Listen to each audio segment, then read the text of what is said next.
All right. And so I'll begin again. Socrates states at the end of the Republic that a myth was saved and not lost, and it will save us if we believe it. But how do we believe, and how are we thus saved? Myths connect us to the gods, but a connection can also separate the things it connects. In particular, a literal reading of myth may lead us to a conception of the gods that hinders our own relationship with them. We need, therefore, a reading of myth that looks to what Plato calls the myth's underlying meanings, or hyponoia. This notion of the esoteric interpretation of myths was taken up by later generations of ancient Platonists, from whom we can learn its techniques. The key to understanding the status of myth is recognizing that mythic narrative is not representational.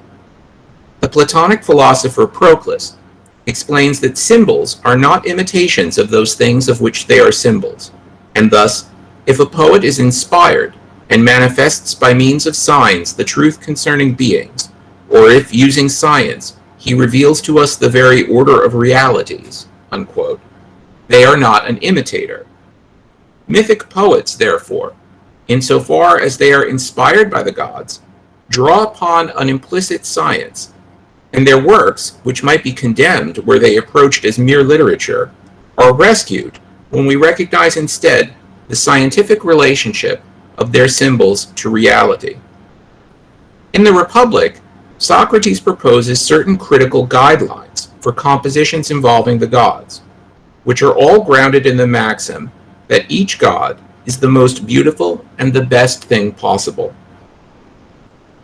In myths, however, we see the gods depicted as committing ignoble deeds, in conflict with one another, suffering at each other's hands, and with limited powers and narrowly circumscribed roles in a cosmic order which seems to transcend them. Mythic narrative is thus theologically problematic. But if we think of the myths not as representations of the gods, but as symbols enacted by them, the picture is different. Sallustius, an advisor of the Emperor Julian, in his essay on the gods and the cosmos, affirms that myths are themselves divine, and that they resemble the gods themselves, in that they operate on many levels. The cosmos itself, he says, could be considered a myth, inasmuch as there are in it, on the one hand, corporeal things and phenomena evident to the senses, and on the other, souls and intellects, which are invisible and whose presence must be inferred or interpreted from the things we see. Myths embody a corresponding duality, in that they have a literal sense, as well as multiple layers of meaning not present immediately on the surface. Sallustius discerns 5 types of myth, or rather ways of interpreting myths, because as we shall see, the same myth can be interpreted on different levels. These modes of interpretation are theological, physical, psychical, material, and mixed. Myths are theological insofar as they consider the very essences of the gods. Sallustius gives as an example the myth of Chronos devouring his children. Quote, "Since the god, Chronos, is intellectual, and all intellect returns into itself, the myth alludes to the substance, or essence we could say, of the god." Sallustius's interpretation of the myth travels a well-worn Platonic path. In the series of esoteric etymologies Plato offers of the names of the gods in the Cratylus, the name of Chronos is read as Katharos Nous, the pure intellect. Let's flesh out this interpretation of the myth of Chronos and his children. We grasp new things based upon a pre-existing framework of knowledge, and as we understand new things, this framework absorbs the new information. Our mind is therefore capable of purifying itself of heteronomy, that is, of being ruled by another who would be, furthermore, its own offspring, because the mind can recognize and take back into itself all that it has itself contributed to the object of its understanding. Sallustius speaks of a theological myth, or the theological mode of interpreting a myth, as concerning the essence or substance, ousia, of the deities involved.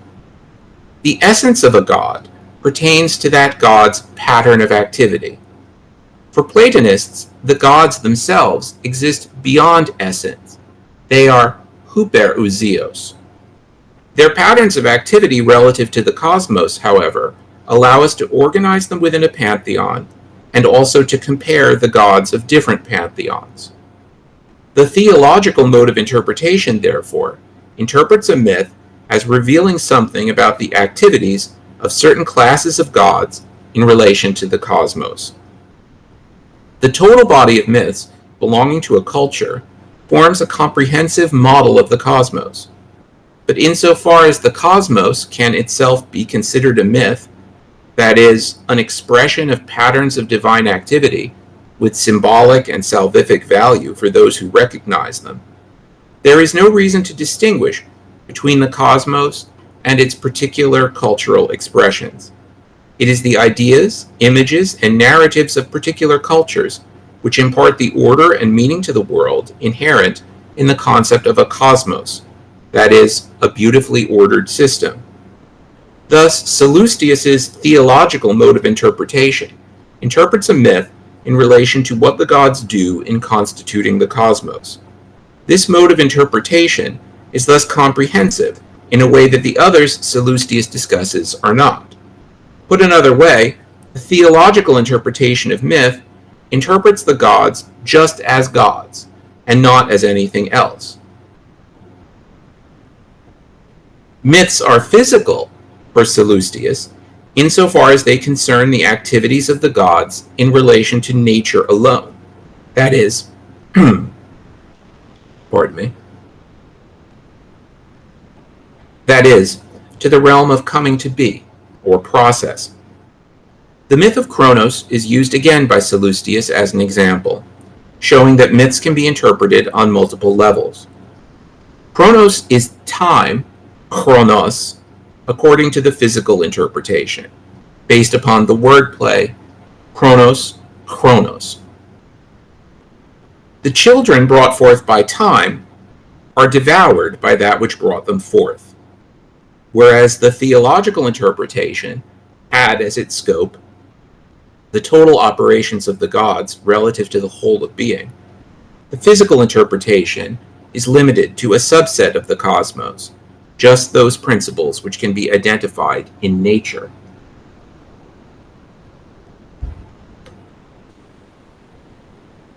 Myths are psychical, in turn, insofar as they pertain to the activities or faculties of the soul.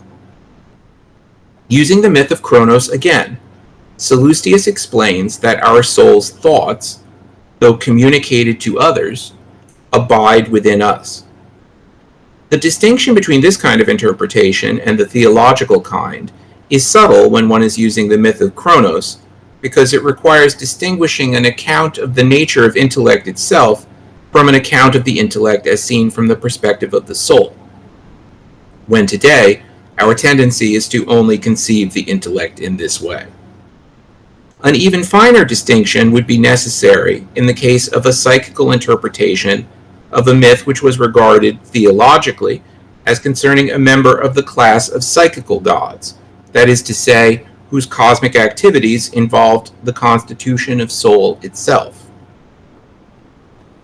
The Platonists thought of Dionysus, for example, the god of ecstasy and salvation, in this fashion. Such a god is not himself a psychical being, but rather creates the psychical way of being. The theological interpretation of the myth of Dionysus is thus psychological in a deeper sense than the interpretations of myth offered by modern psychoanalysts. Their psychologizing interpretations of myths reduce the gods to psychological principles or archetypes. They resemble to some extent what Sallustius calls the psychical mode of interpretation, however. Finally, myths are material insofar as we interpret them as referring to corporeal natures or artifacts. An example would be the interpretation of the dismemberment of Dionysus as referring to the process by which grapes were made into wine. Sallustius stresses that this can never be the sole interpretation of a myth, for while various bodies are dedicated to various gods, to confuse these items with the gods themselves is obviously mistaken. This mode of interpretation has its special relevance, we can infer, in the assignment of certain substances as offerings in ritual. We may interpret a myth as mixed, as an example of which Sallustius offers a reading of the myth of the Judgment of Paris. He means us to understand how a myth can integrate material pertaining to a number of different levels of being at the same time. Strife throws a golden apple at a banquet of the gods, concerning which a dispute arises between Hera, Aphrodite, and Athena. The banquet, Sallustius explains, represents the hypercosmic activities of the gods, that is, their activities on a level beyond the cosmos, where they are in perfect communion with one another, like guests enjoying each other's company at a banquet. But the golden apple represents the cosmos, thrown by strife, because the cosmos is composed of conflicting natures. Since different gifts are imparted to the world by different gods, the gods appear from this perspective to vie for the apple. Furthermore, for a soul such as that of Paris, who lives life according to sensation alone, only the beauty of Aphrodite is evident, which explains his choice. This myth can be approached as mixed, therefore, because different parts of it can be interpreted as pertaining to different regions of being. Hence, the myth tells us something about the class of hypercosmic gods, that is, the gods primarily responsible for the administration of the world. The Olympian gods are regarded by Platonists as predominantly active on this plane, namely, that they are in a relationship to one another, analogous to a banquet. This is the myth's theological dimension. It also tells us about the conflictual nature of the cosmos, in which the different gifts imparted by the gods enter into apparent strife. This is its physical aspect. It talks about the way a certain kind of soul responds to the divine, and thus is psychical. And though Sallustius does not mention a specifically material component to the myth, we may cite its relationship to the historical Trojan War in this connection. Sallustius explains that the different interpretations of myth are in turn characteristic of different types of discourse. The theological interpretation belongs to philosophers. The physical and the psychical both belong to the poets, because these are the aspects that the poets bring out when they work the myths up into full-blown dramatic narratives. While the mixed level belongs to initiatory rites, quote, since the intention of all initiations is to conjoin us with the world and with the gods. The myth as ritual, that is, connects to the world on every plane of causality. Particularly important are certain remarks Sallustius makes about the narrative form itself as manifest in myths. Myths, he explains, never took place at any particular time, but are eternal. The time of myth, in other words, is always now. Furthermore, while the events in myths, as contemplated by the intellect, take place simultaneously, the mythic narrative lays them out in an order corresponding to an order of existence. This leads us to a further stage of mythological hermeneutics concerning narrative form itself, for which we may study a discussion by the 6th century CE Platonist Olympiodorus. Strategies for interpreting narrative from sequence to structure, from event to attribute. In his commentary on Plato's Gorgias, Olympiodorus discusses a myth from the dialogue. The fact that this myth is Plato's invention need not concern us. About the judgment at the end of life. to determine whether the deceased was to go to the Isles of the Blessed or to Tartarus for a season of purification. In the reign of Chronos, humans were judged while still alive by other humans, and at first Zeus, when the sovereignty passed to him, maintained this practice. But Hades and the overseers from the Isles of the Blessed report to Zeus that as a result of this practice, people are arriving at either place who are undeserving. Zeus decides that the cases will be judged fairly if people instead have to appear before the judges naked, and the judges too. They have been judged clothed, it is explained, because they are alive. A level of immediate symbolism is thus deployed. While with clothing symbolizing all of the exterior attributes of the living personality, their physical attractiveness, ancestry, wealth, and popularity, and the judges too have their own perception obscured by their own living appurtenances. By removing all of this, and in addition by removing from humans the foreknowledge of the moment of their death, Zeus ensures that justice shall be rendered. Like any story, the myth is filled with temporal markers of before and after. But for Platonists, it is not coherent that the gods should be imagined as subject to temporal processes. The strategy they adopted, therefore, was to incorporate the temporal sequence as itself an element to be interpreted. I'm just going to roll the slide back because I went prematurely. There we go. And play it from here. There we go.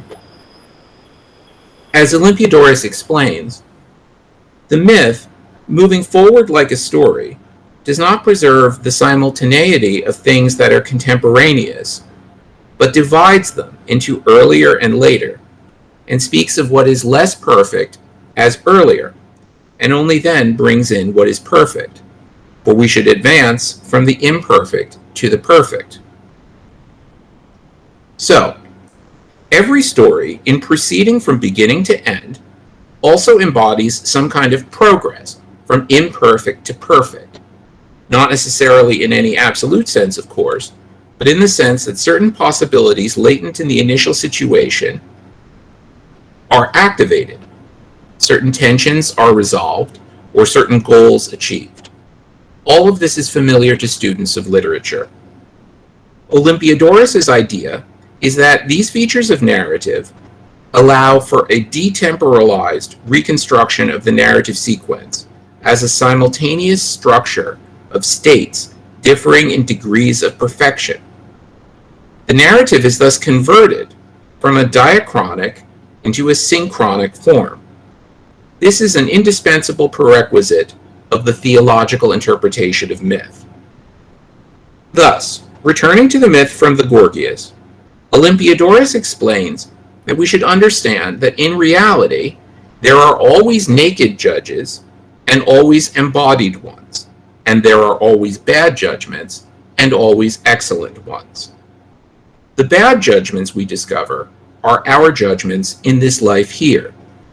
Quote, "For we often say, when a bad man has died, alas, what a divine man has died, may he go to the Blessed Isles. We do this because of emotional involvement affecting our judgment. Whereas the divine judges judge correctly, for they know who ought to go to Tartarus and who to the Blessed Isles. So it is in relation to our judgment that the myth says there were bad verdicts.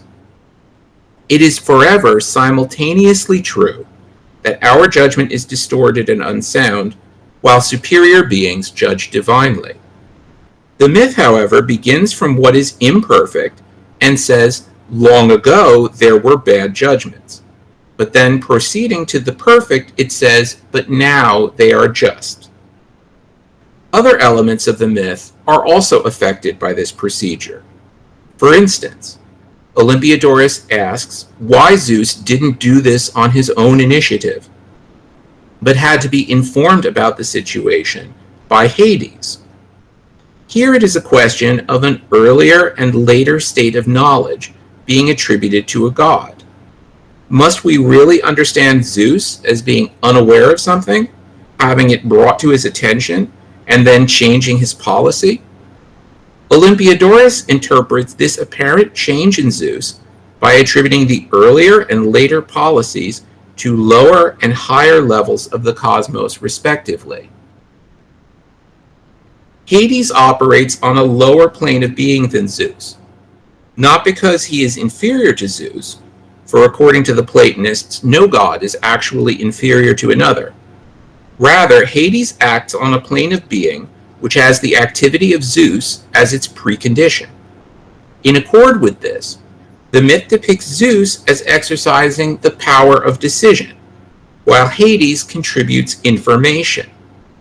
Hence, the event of reporting, deliberation, and decision, rather than being taken at face value, is itself interpreted. Another temporal element in the myth is the removal of the foreknowledge of death from humans by Zeus. Olympiodorus asks whether this means that Zeus originally made a bad decision and changed his mind, or made a good decision but then had to change it. Here again, by applying the method, we eliminate both of these false alternatives. The foreknowledge of death, which belonged to the stage in the myth where humans were judged alive by other living humans, refers to our presumption now, while we are alive, that the judgment which is passed on us by our contemporaries is the final judgment for us. The removal of this foreknowledge and the institution of the judgment of souls in the afterlife corresponds to our own shift in perspective to recognize a judgment in the afterlife. The myth thus teaches us, as he explains, that we, quote, must not be subservient to the present judges, but look to those there. That way we would act as autonomous agents, for it is in our power to choose or not to choose virtue, as it is not something forced upon us. Olympiodorus also discusses the myth of the theft of fire by Prometheus, demonstrating further these techniques for mythological hermeneutics. Olympiodorus explains Prometheus's activity in relation to the cosmos as that of overseer of the descent of rational souls. Prometheus's gift to humans of fire is first of all understood to symbolize all of the civilizing arts. But furthermore, in accord with the principle that narrative processes be converted into eternal states of affairs, his act of imparting them is interpreted as expressing the procession of the rational soul into the composite nature of the human. Thus, there is no literal motion from above to below, but rather from a universal rational faculty to particular rational achievements, comparable to the distinction that the anthropologist André Leroi-Gourhan draws between universal technical tendency and particular technical facts. The question that concerns Olympiodorus particularly, however, is why Prometheus is said to have stolen the fire. What is stolen, he explains, quote, is removed from its own sphere to a foreign one. So since the rational soul is sent here from on high, its own sphere, virtually a foreign place, that is the reason why fire is said to have been stolen.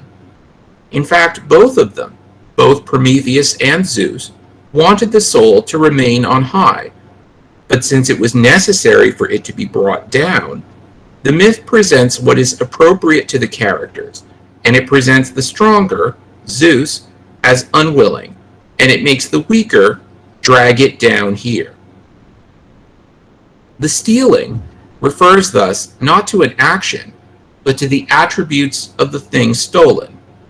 The rational soul, represented by the fire, seems to aspire toward another place, as symbolized in the fire's tendency to rise upward.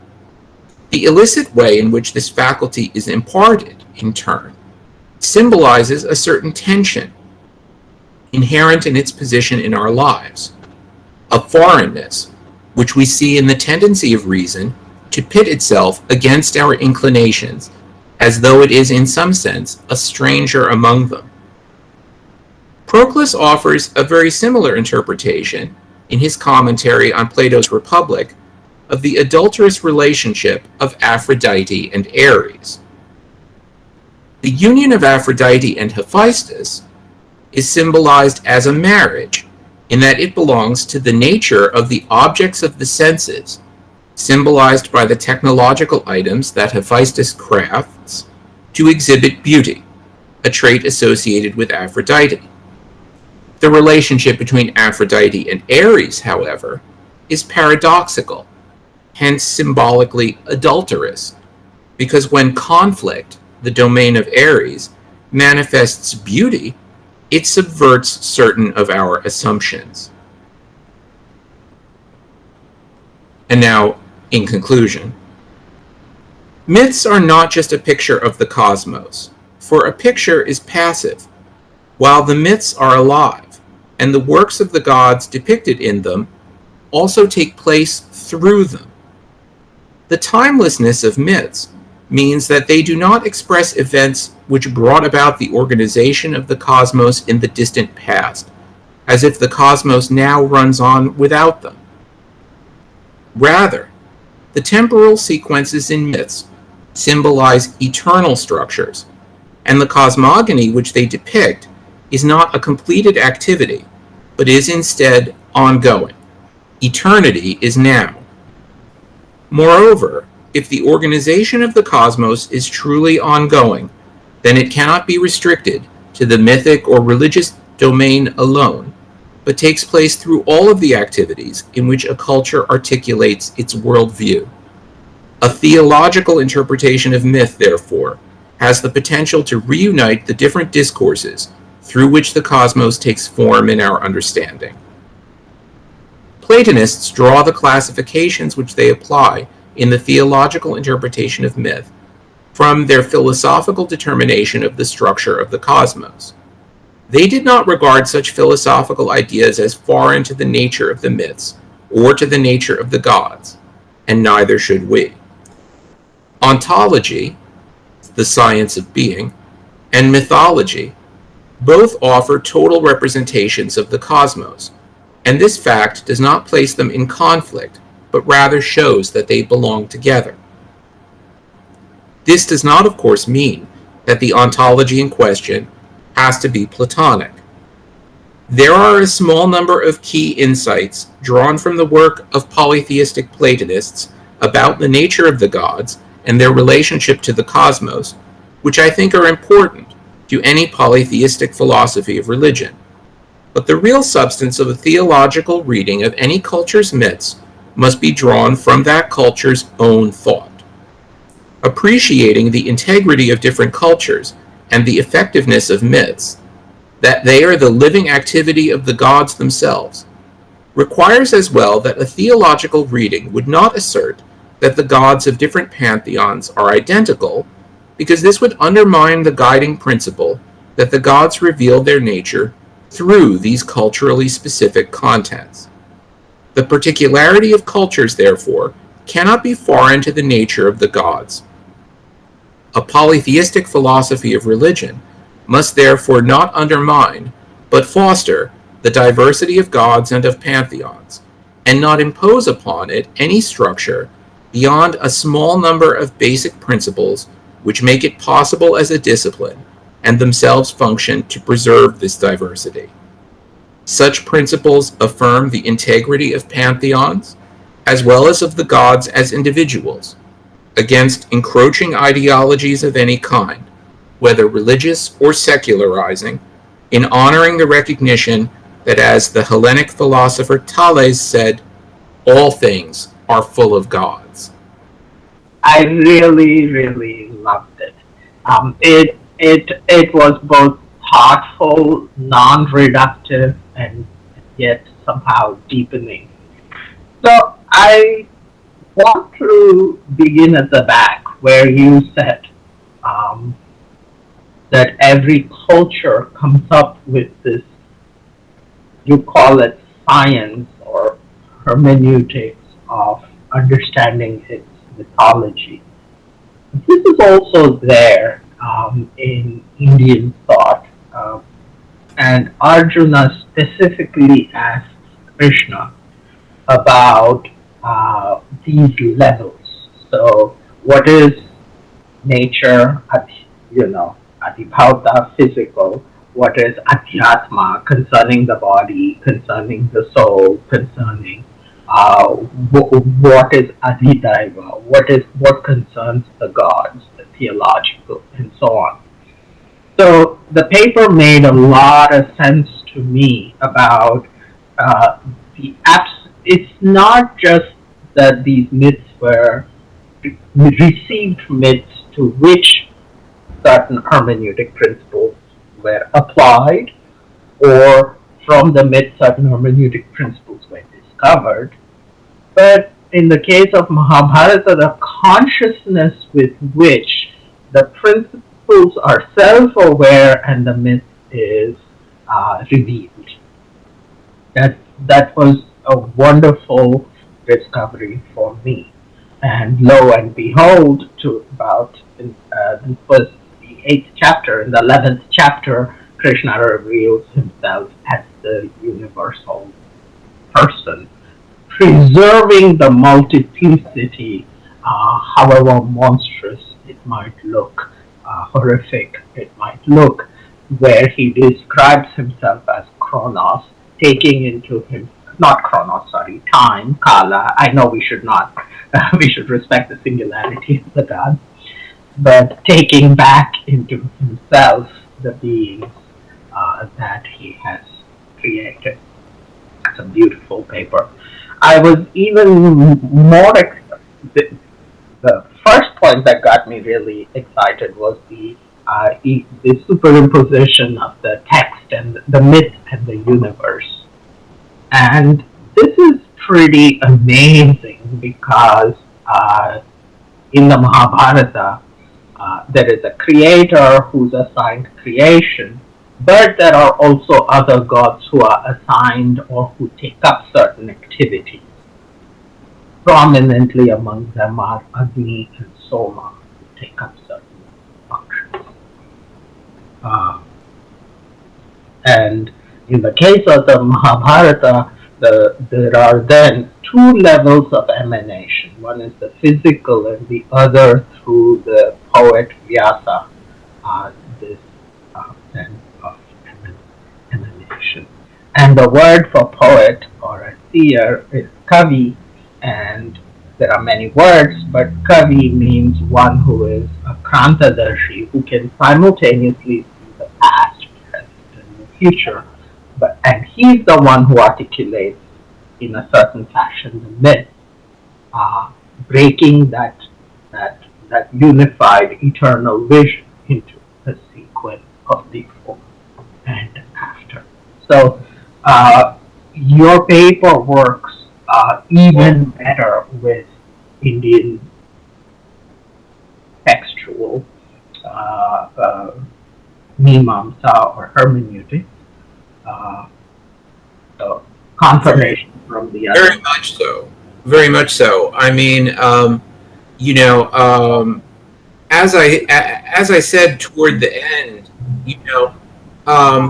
every culture really, if its tradition has been sufficiently preserved and transmitted for us, has these tools at hand, and so in such cases, we wouldn't anymore be using the Platonic categories necessarily, but we would be using whatever kind of categories are already there in the philosophy or the wisdom tradition of that culture to create the kind of framework that we then would unfold the myth according to.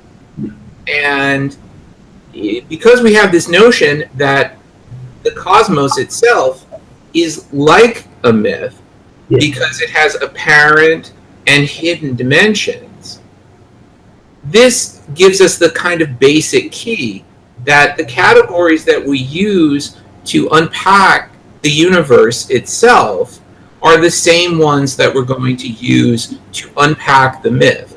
and the myth is going to reveal itself as having these multiple layers and kind of internal structure the same way that the cosmos does.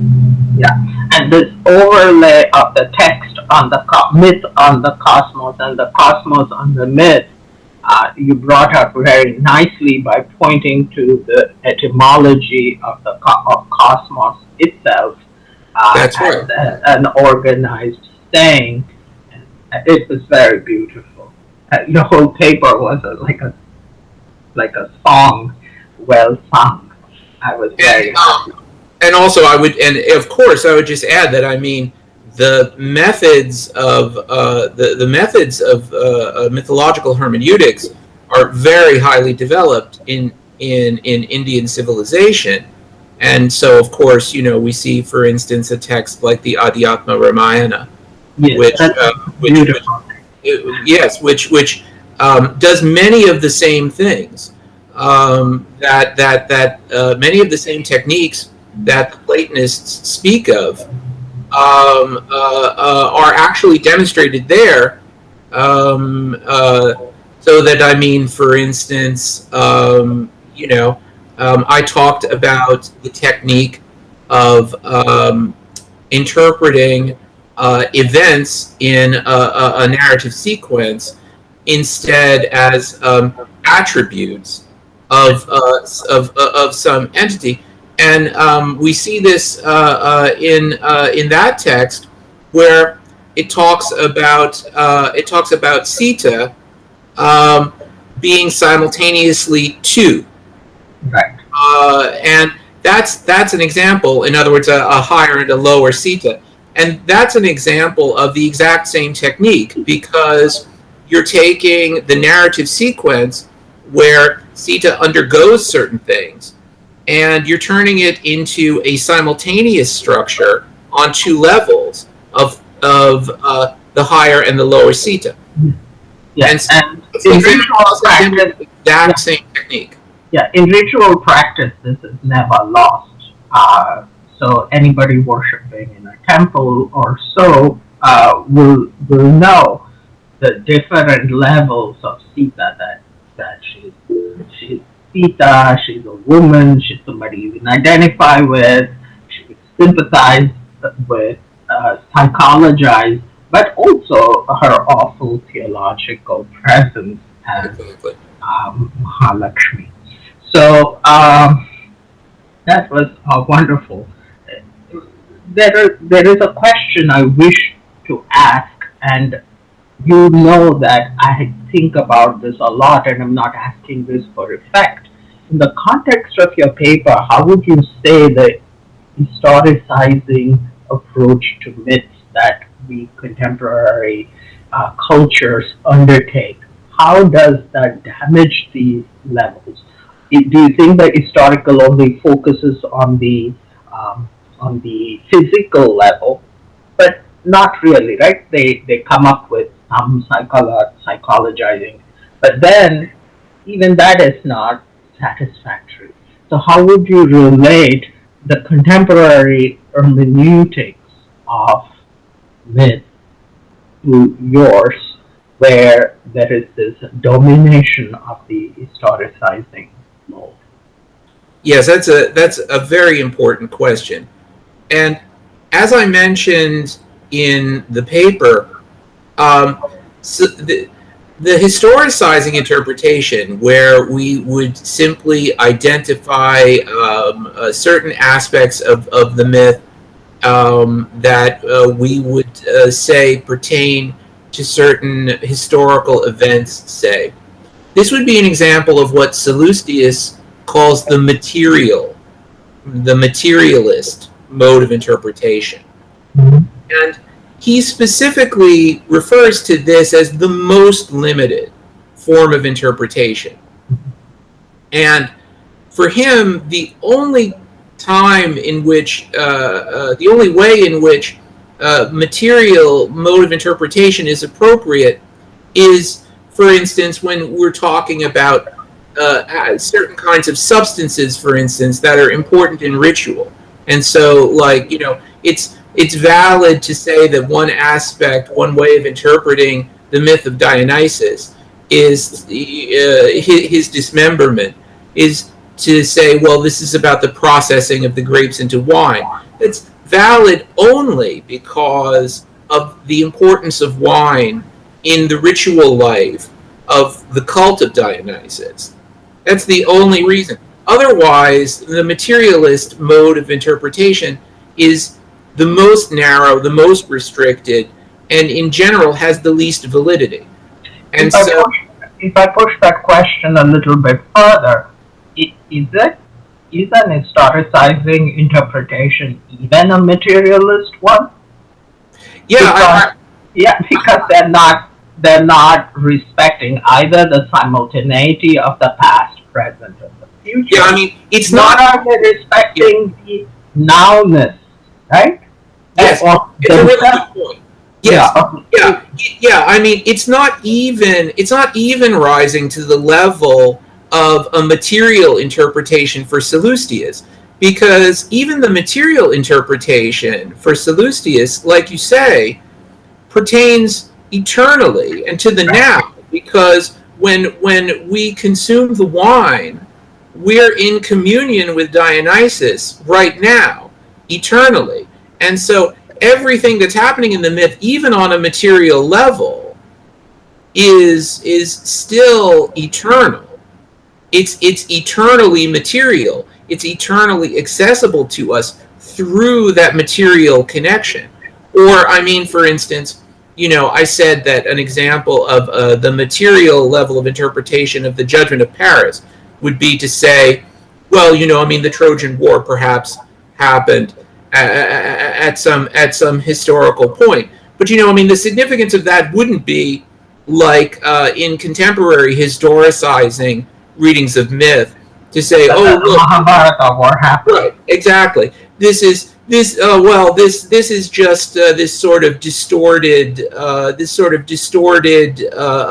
recollection of these historical events. No, the significance on a material level of interpretation from a Platonic point of view would be that there's a hero cult of someone like Paris. And so, the significance would be on a material level even still profoundly theological and still profoundly respective of the divinity involved, because it would actually be to say, look, here's the tomb of Paris, where we offer him rites, where we worship him as a hero. And so even there, the material level would actually pertain to that sense in which the gods have been present in bodies. And that's the whole process of creating heroes that we know from Hellenic myth. Right. Right. Yeah. And then the final point is the bearer of history, right? I mean, you said there were the philosophers, you said there was the poet artist, and you said there were the ritualists. And an historian is not a philosopher. An historian is not a poet. If so, a very bad poet, if you want to say Hegel is a poet. And is not a ritualist. So that's right. And notice that when he talks about the different types of discourse to which these different levels of interpretation are appropriate, he doesn't even specify one for the material level, because there's no one whose job it is to interpret myth purely on a material level. Discovered in the 19th. There's just the mixed level, which is appropriate to the priest, because the priest in operating the ritual is creating a connection on every level between the gods and the world. And so, that incorporates in its proper perspective the material perspective. But there's nobody whose job, as you say, apparently until today, when certain people have appointed themselves that job, there's nobody whose job it is. No, I mean, I am purely material level. I'm willing to say that the historian comes closest to a kind of an ersatz priest who inducts people into the academy with its privileges, I suppose. That's right. But beyond that, and you know why, because the academic university is a feature of and the creation of the Protestant church. Yeah, our present cult of history. So we are in the middle of a cult of history, and I would like to point out that in this cult of history, the professor is the god, is the deity. The emergent deity is the professor himself. Very problematic, but that's all I had to say. In the Mahabharata, for example, the Sutradhar, the narrator, is also present within the myth.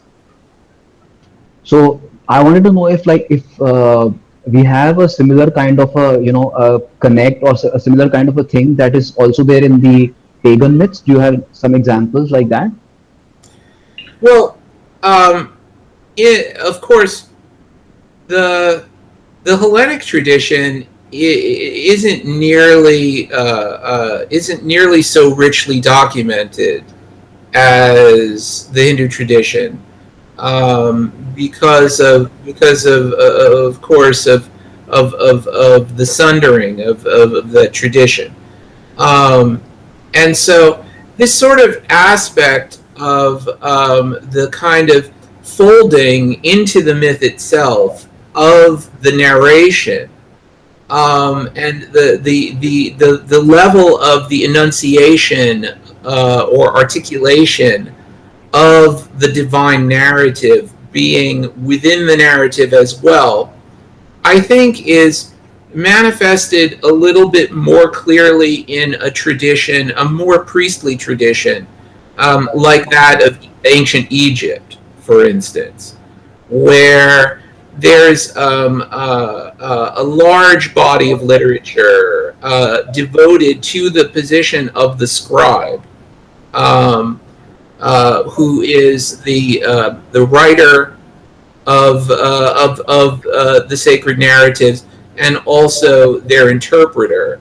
And so I think that there perhaps we have a little bit, I don't know of anything that exactly compares with the situation that you have in the Mahabharata, which is a very remarkable expression of this kind of relationship. The one thing that occurs to me perhaps is a little bit similar is the position in Hellenic sacred literature of the muses, and the way that a poet such as Homer or Hesiod, they will begin their poem with an invocation of the muse or of the muses, the musai, in order to express that what they're going to say is part of a continuum of divine life that enfolds them as well. And so that's just a taste of it, though. Really, it's just the tip of the iceberg. As I say, I think that this relationship is a little bit more fully worked out, and I've written about this a bit in ancient Egyptian thought, where we have a very powerful body of reflection that we're only just beginning to understand, really, much of it from texts that are quite fragmentary, about the position of the scribe as the writer and interpreter of texts, and the kind of divine relationships that they have to have in order to perform that role adequately. Well, I have a few comments as well, Ed, and let me know if this leads anywhere. One of in Homer, for example, besides the invocation, in the Kirke episode, Hermes himself pulls out the Molu plant and says, "Gods know humans only know the leafy portion of of this plant, but the gods know the root. So if you eat this root, you will be immune to Kirky's magic. So there is a self-consciousness of the therapeutic salvific value there, although not a narrator, but Socrates has it when he tells the myth of that this myth has been saved and I'm telling it to you, and Plato will write it and it will be told and written and saved. So there is that a little bit of the sophistication is there, just trying to burst forth. But you're right. I mean, the Mahabharata is extremely self-conscious of itself as a narrated, preserving tradition.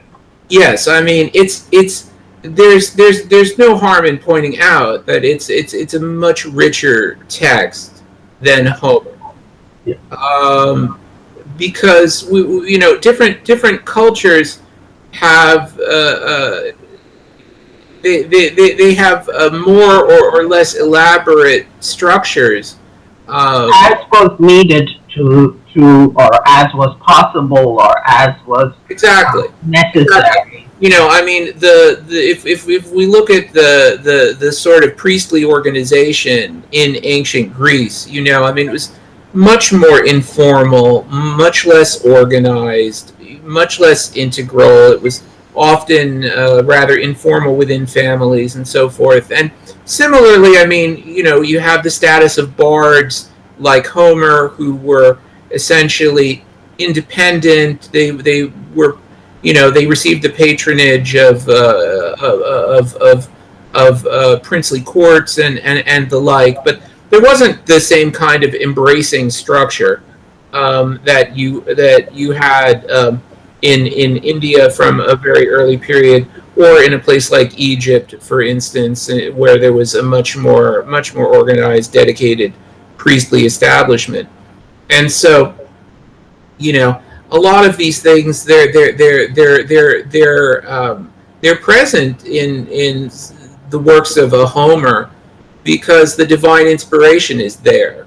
But we have to be a lot more keen to pick up on it, and that's a beautiful piece of interpretation that you offered there about the moly plant in the Odyssey. That's a beautiful point.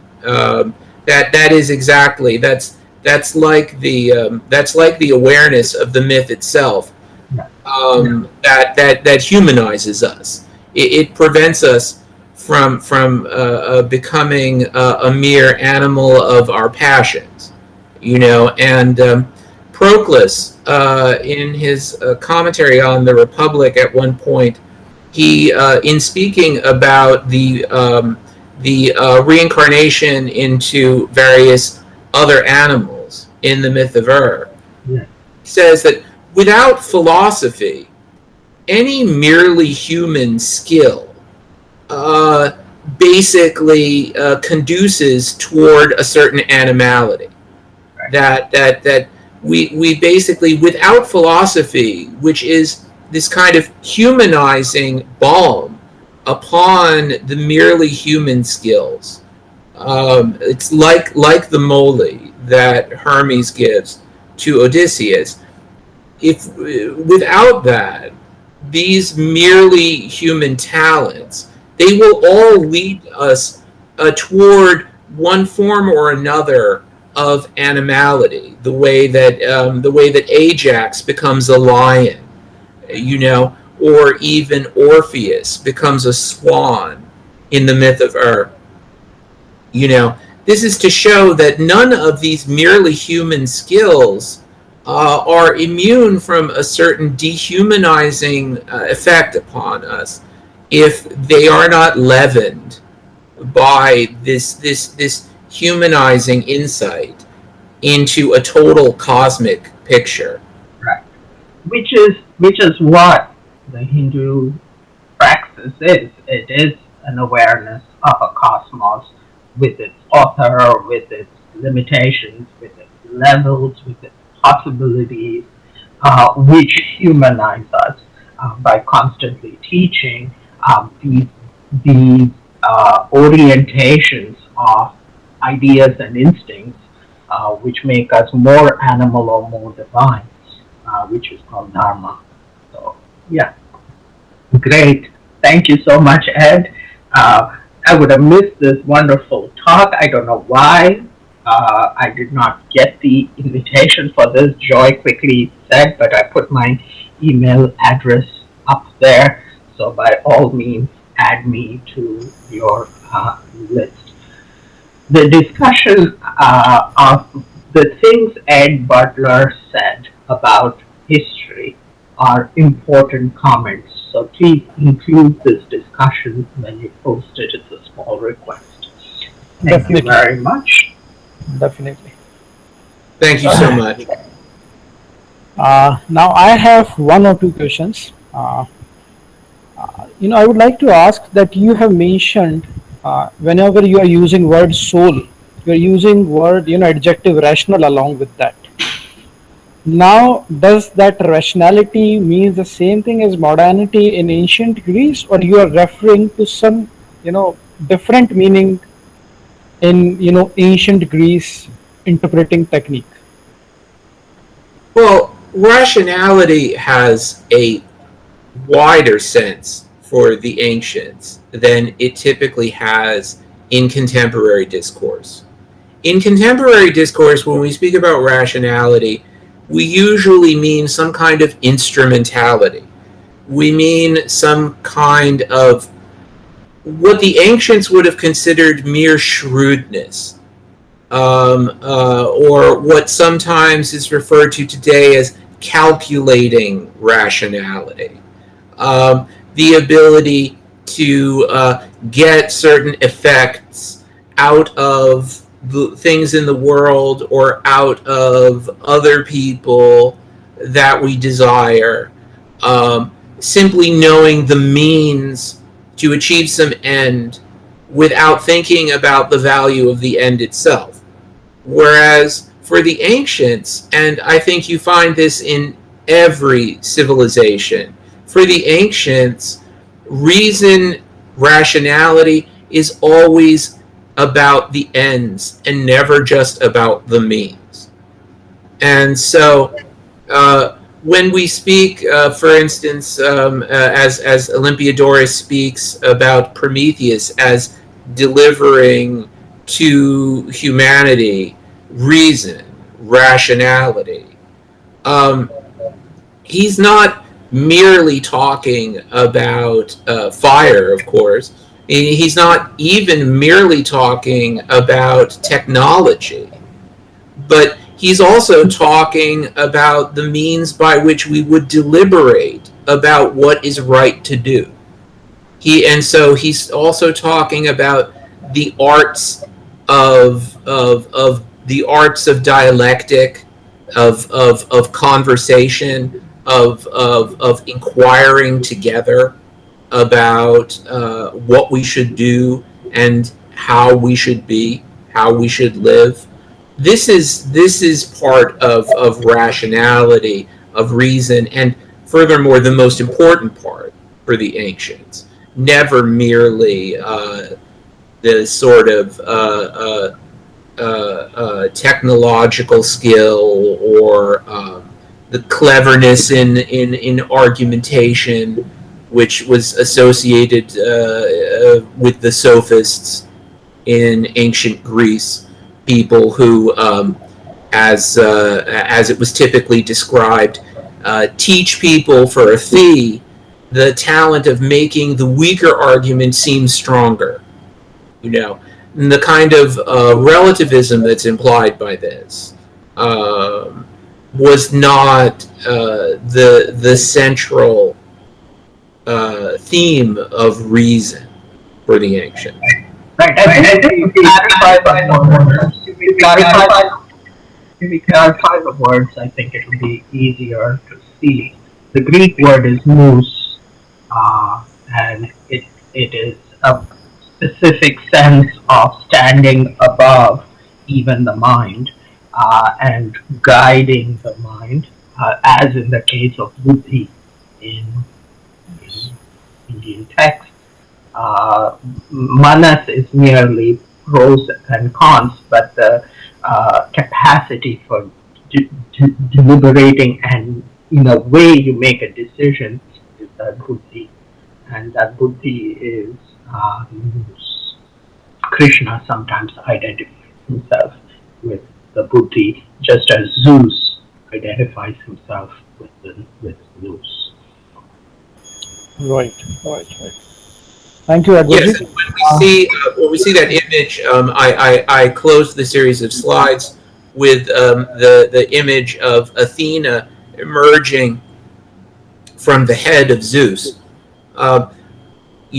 If we unpack this image a little, Athena, who is the patron of all of the political institutions, the social and political institutions of the city-state, of the polis, she's emerging directly from the mind of Zeus, who is the primary god giving order to the cosmos, in order to show that these social and political institutions have their origin in cosmic reason. They're not mere human convention, you see. Right, right. So, whenever we are saying rational soul, it means something deeper than the word, that we are using as a reason and logic. It goes closer to wisdom, right? Definitely. Right. Even logic, if I may say so, even logic will go to the principle of non-contradiction, which reveals the. So the thing we call rationality today in modernity, in humanities, is a very weak sense of speculation on the empirical, which are not even verifiable on an empirical level. So rationality today has a very restrictive and also not very useful sense. For Plato, reason is grounded in the good. And so we understand things by understanding what is good for them and the way in which they fit into a totality which is good. That's the task of understanding. That's the task of reason. Right. So my next question is related to that. When you're talking about 4 layers or 5 layers, right? Theological, psychological, and philosophical. Theological, physical, Physical, psychological, material, material, and and mixed. So here you talked about Chronos as an example you produced. And in theological, you mentioned that Chronos is an intellective god. Okay. Mm-hmm. And then at the level of maybe physical, you mentioned that and related it with time. Okay. Mm-hmm. Now, when we say that we are symbolically decoding them by using all these techniques,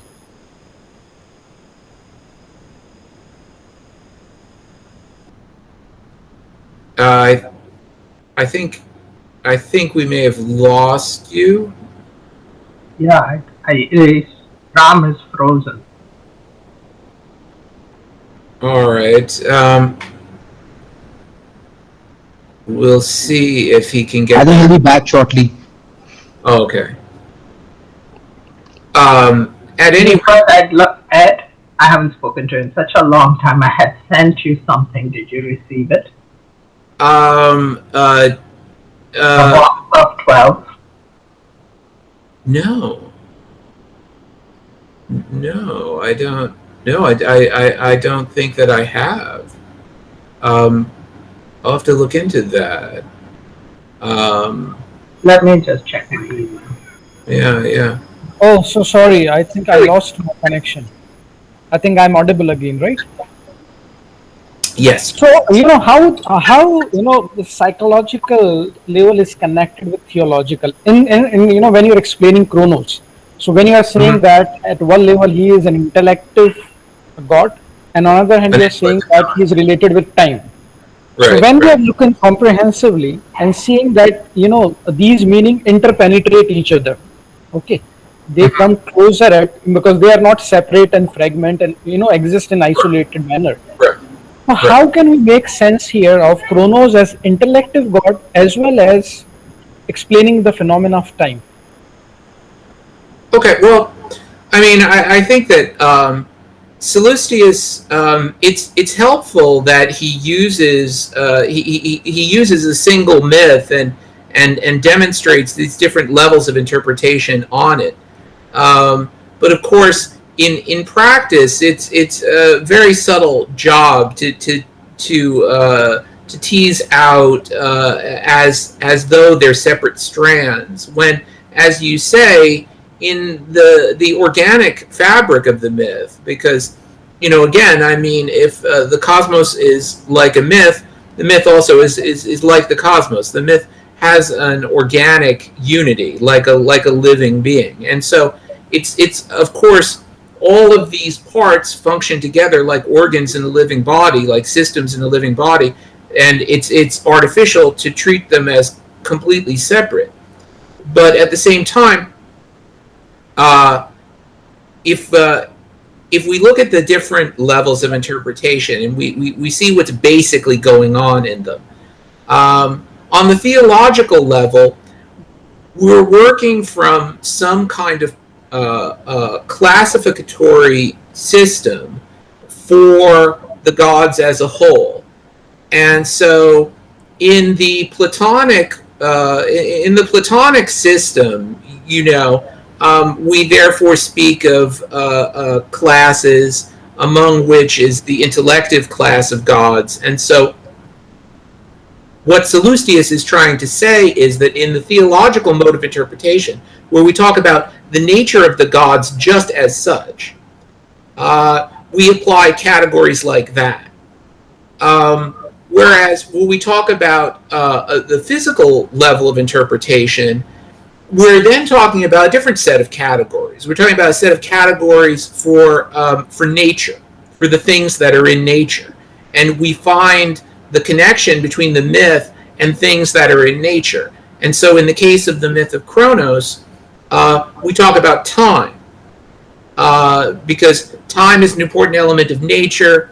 There's a certain connection that we can discern in the myth, which is an intuitive process, but also based upon certain kinds of clues. And in that way, we connect the myth to elements that are in nature. And then again, in the psychical or psychological level of interpretation, we look at elements in the soul or in the mind, and we connect the myth up to those. And so, for that level of interpretation, he talks about the way in which we bring certain ideas to birth by communicating them. But there's the sense in which they continue to abide within us, within what we would today call, our subjectivity, within our psyche. And so that's what Chronos reabsorbing his children means from the point of view of the psychological level of interpretation. And he doesn't give a material level of interpretation for that myth. I don't really know what there might be. I mean, in some ways, I mean, the interpretation as time probably also has a certain kind of materiality to it, of course. That we Or can speak. maybe it has something to do with time or intellect, or whatever that means by intellect here. It is connected somehow at the level of cosmology, and the two layers, because time and buddhi, or the intellect, we say that when we look at the descent of the the one unified field, then space and time also originate from there. Okay, so maybe the Sure. intellect play Yeah. a role in If a that. person were to, let's say that a person were to develop, I mean, the Stoics in antiquity, the Stoic school of philosophers, they were known for practicing what a Platonist like Sallustius would call a physical mode of interpretation.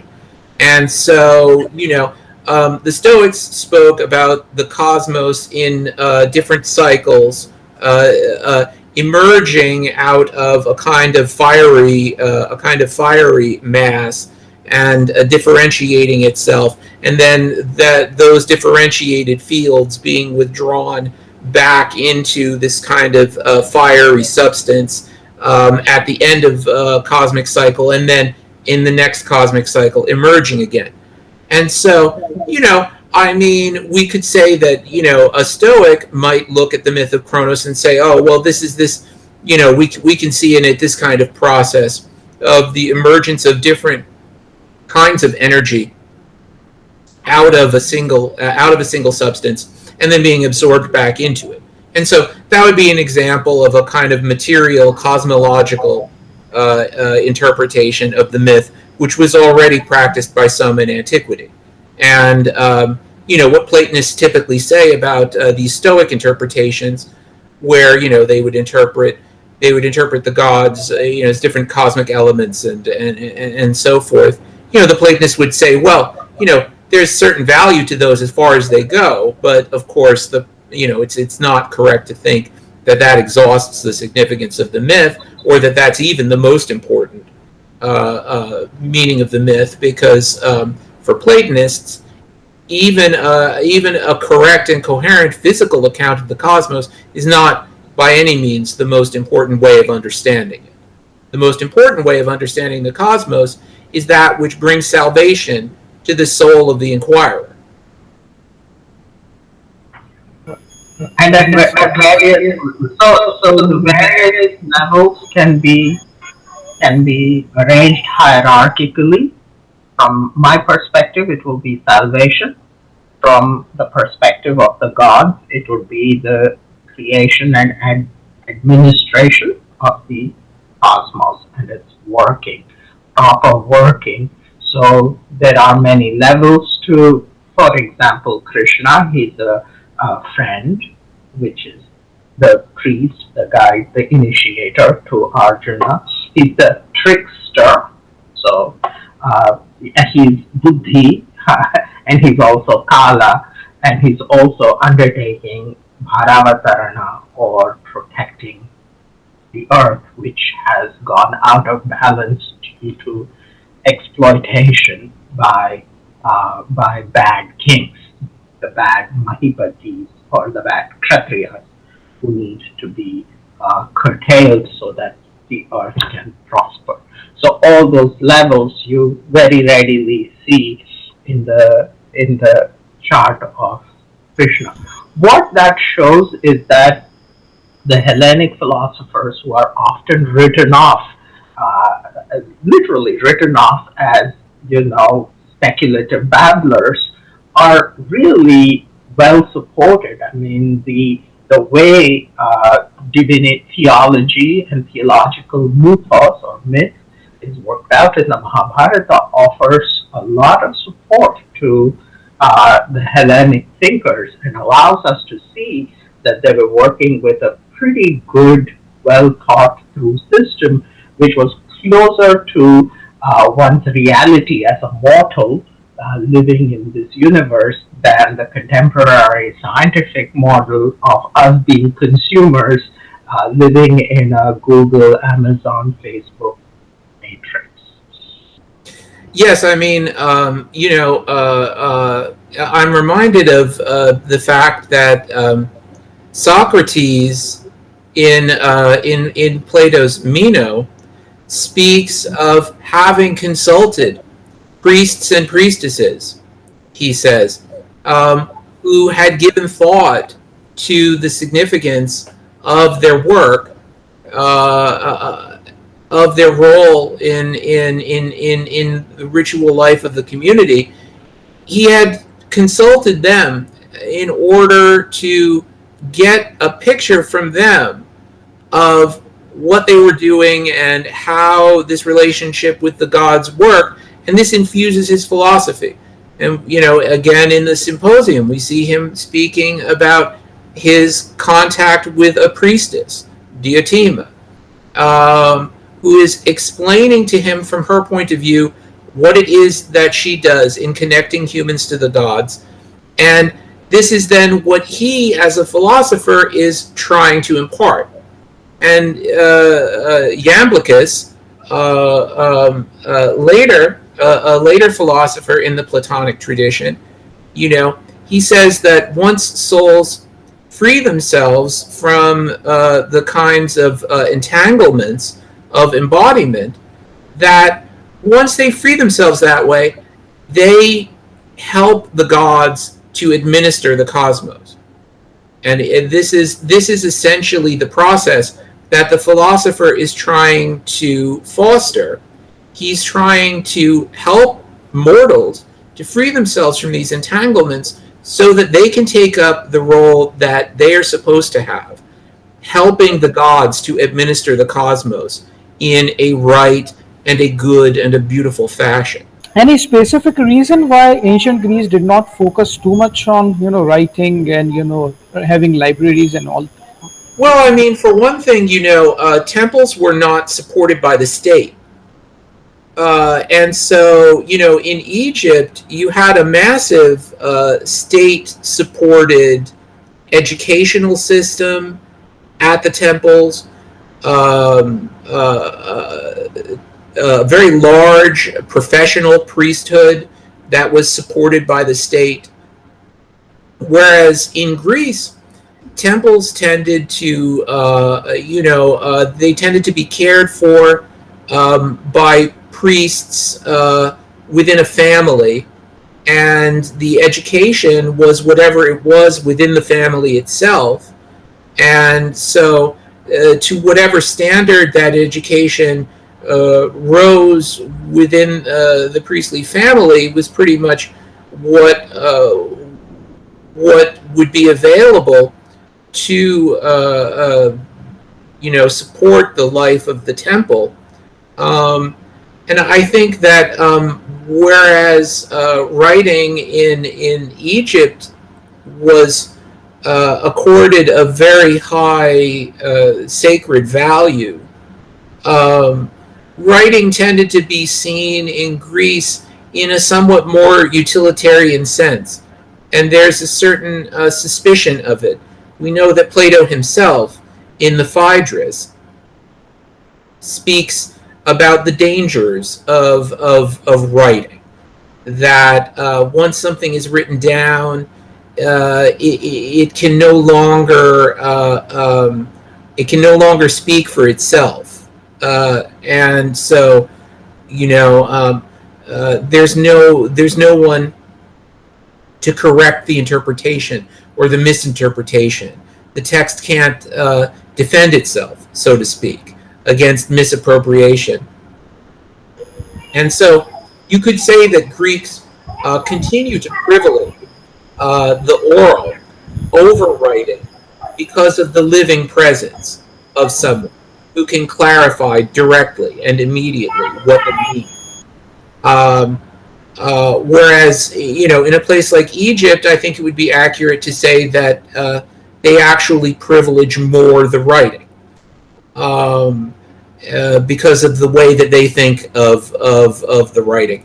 But of course, Egyptian writing also was not so accessible to the masses as writing was in Greece, because in Greece, writing is alphabetic, and so it can be sounded out phonetically. And, all that you have to do is learn the alphabet, and then if you know the language by ear, then you can immediately read the writing.